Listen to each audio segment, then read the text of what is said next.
componentes de una competencia. Capacidades primero y aptitudes, ¿no es cierto? ¿Y cuáles son los componentes de las capacidades? Los componentes son dos en general: el componente conceptual y el componente procedimental. Y la actitud, que es el otro elemento de la competencia, que también tiene sus tres componentes, que los vamos a ver más adelante, pero se los voy adelantando igual. La competencia, miren, entonces tiene dos grandes componentes, que son capacidades y actitudes, ¿correcto? Si le quito las actitudes a la competencia, ya no es competencia. ¿Qué es? Es un conjunto de capacidades.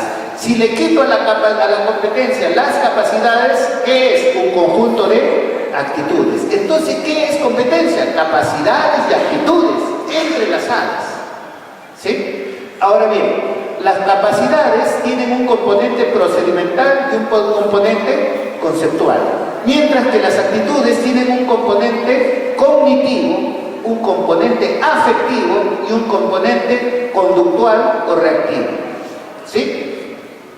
Hasta ahí nos estamos entendiendo, ¿sí? Sí.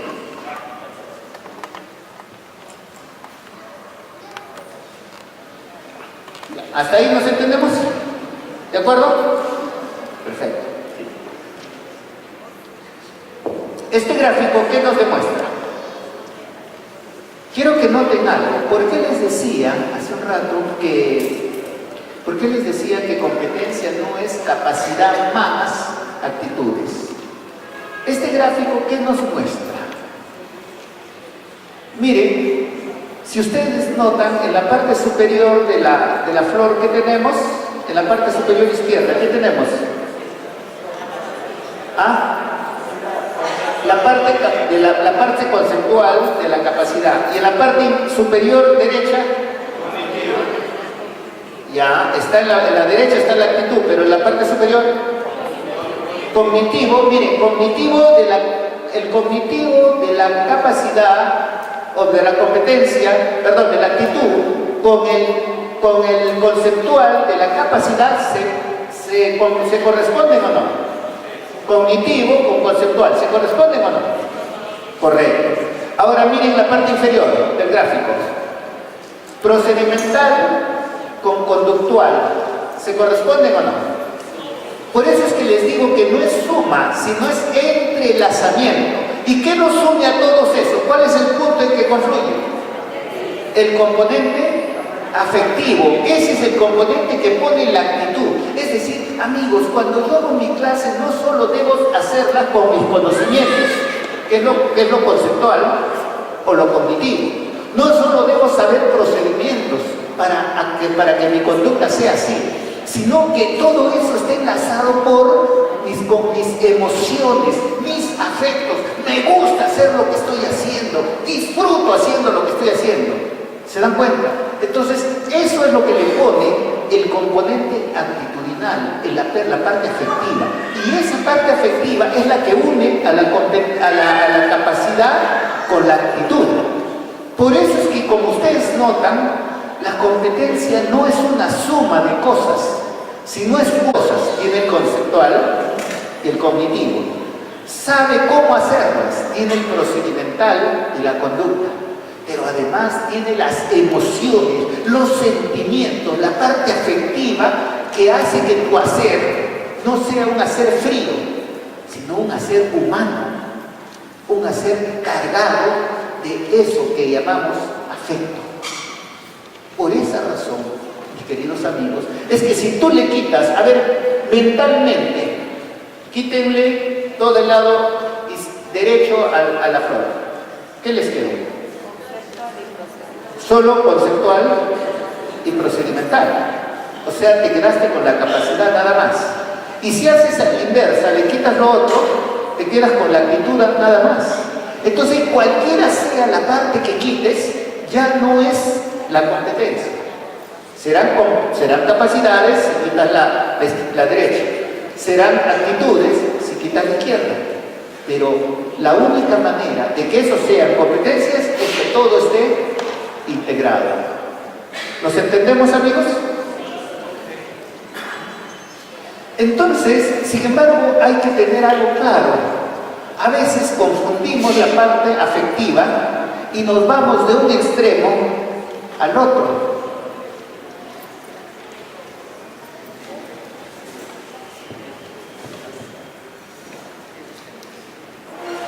Entonces, a veces confundimos y nos vamos de un extremo al otro.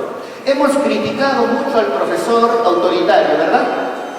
Pero también nos hemos ido al otro extremo. A veces creemos que el mejor profesor es el pata del estudiante y nos desubicamos. Entonces, miren, no podemos pasar de un extremo al otro, y nosotros normalmente los seres humanos tenemos ese defecto. Nos pasamos de un extremo al otro y nos gusta movernos en extremos, somos extremistas, y generalmente los extremos son los famosos ismos que estudiamos en filosofía, ¿no? Cuando decimos el reduccionismo, justamente por eso, porque reducimos a un solo extremo la realidad. Entonces, miren, pasamos de un extremo a otro. En educación ahora nos dicen, ¿no? Por ejemplo, en investigación cuantitativa o cualitativa. Yo he sostenido en muchos eventos que la investigación no es cuantitativa o cualitativa. Eso es una disyunción falsa. Lo mismo que ahora nos dicen, y erróneamente también, y eso lo vamos a ver hoy día, erróneamente también nos dicen evaluación cuantitativa o cualitativa. Mentira, no es cierto eso es un cuento. Y así, siempre nos dicen esto o aquello, incluso la esposa nos dice ella o yo. ¿No? ¿Sí o no? ¿Son así ustedes las mujeres? Les gustan los extremos.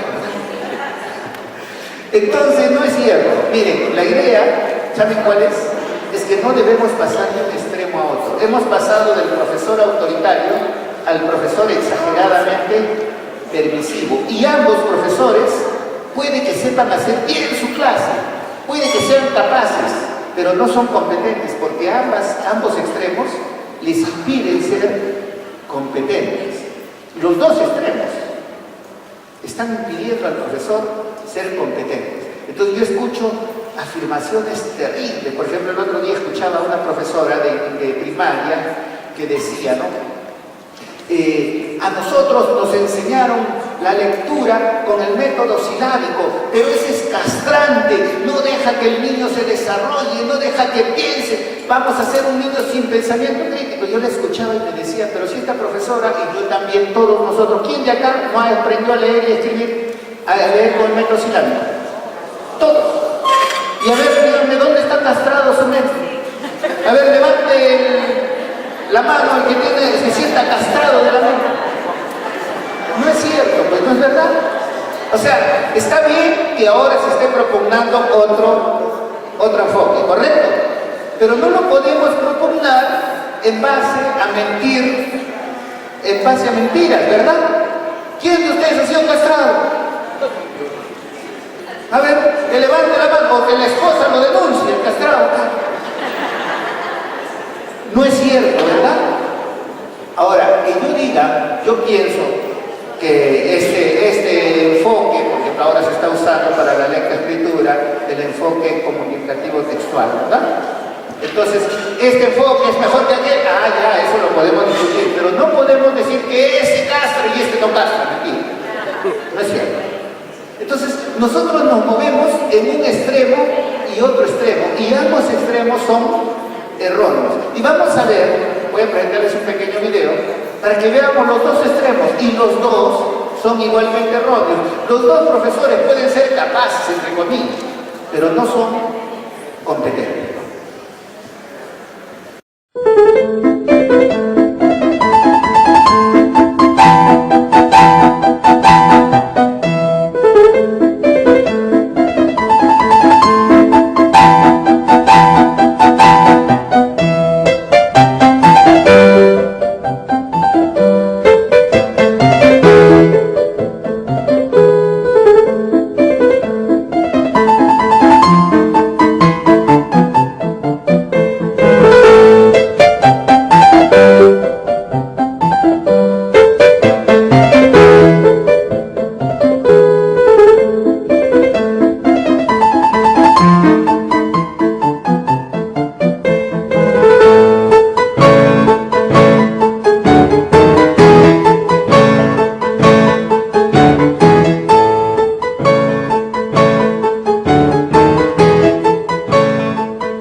Ahora vamos a repasar las sumas. Que no, que no quiero.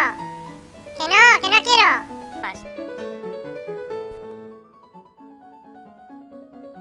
Si no tengo ni pi idea de cómo hacerlas. Venga, que sí, cariño, que lo vas a hacer muy bien. Venga, que sí, cariño, que lo vas a hacer muy bien. Venga, que sí, cariño, que lo vas a hacer muy bien. Que sí. No, ya te voy a explicar yo.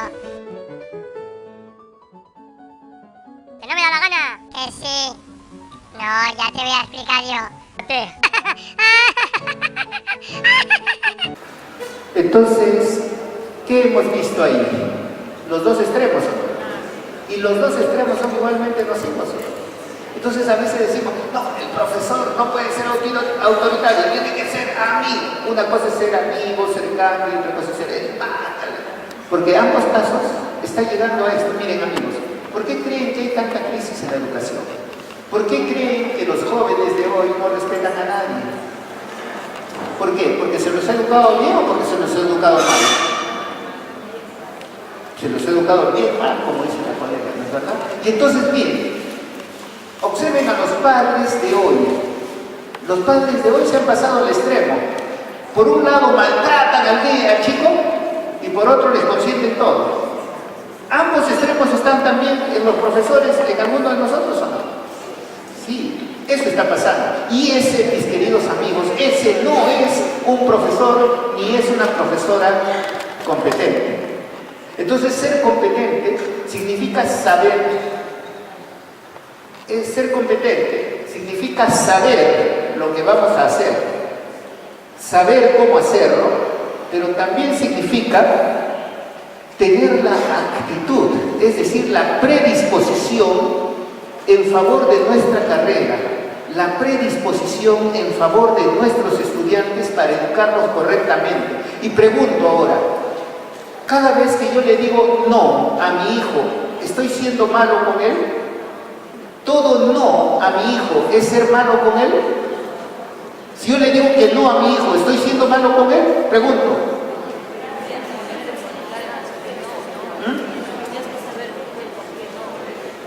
¿El chico tiene que aprender o no? Que hay cosas que no puede hacer y hay cosas que no debe hacer. Entonces, miren, por ejemplo, hay una tendencia según la cual al niño no hay que decirle nunca que no porque le estás quitando su iniciativa. Mentira. Si el niño quiere tirar esta silla, yo le tengo que decir que no. O le debo dejar para que no castre su iniciativa. ¿Ah? Entonces tengo que decirle que no, ¿verdad? Entonces el niño, desde pequeñito, tiene que aprender que hay cosas que no puede ni debe hacer. Y si no le enseño eso, cuando sea adulto lo va a aprender. Pregunto, si no le enseño eso, cuando sea adulto lo va a aprender. Pero, por ejemplo, hay una teoría de Maturana que el niño o el individuo naturalmente, por su propia naturaleza, va a descubrir lo que es el bien y lo que es el mal. ¿Será cierto eso? Si fuera eso cierto, no habrían delincuentes, porque todos los delincuentes habrían descubierto qué es el bien y qué es el mal, ¿verdad? Pero no es verdad, pues, no es verdad. Eso que hemos hablado temprano, los valores, ¿nacen solos o se aprenden?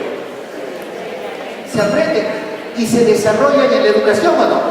Entonces, por eso es que parte de lo que nosotros tenemos que hacer cuando yo les decía sobre la competencia hace un rato, parte de eso es desarrollar actitudes hacia los valores. Cuando una persona, a mí me preocupa cuando un profesor, por ejemplo, le digo, oye, mira, ahí hay corrupción. Ah, doctor, pero en todo sitio hay. Yo les pregunto, ¿qué me está demostrando ese profesor? ¿Que tiene una actitud de rechazo o de aceptación a la corrupción? Está teniendo una actitud de aceptación a la corrupción. Y si él tiene una actitud de aceptación a la corrupción, ¿puedo poner a los jóvenes en sus manos? No. ¿No es cierto? No. Entonces, miren, por eso es tan importante lo que estamos conversando aquí, mis queridos amigos. Gracias.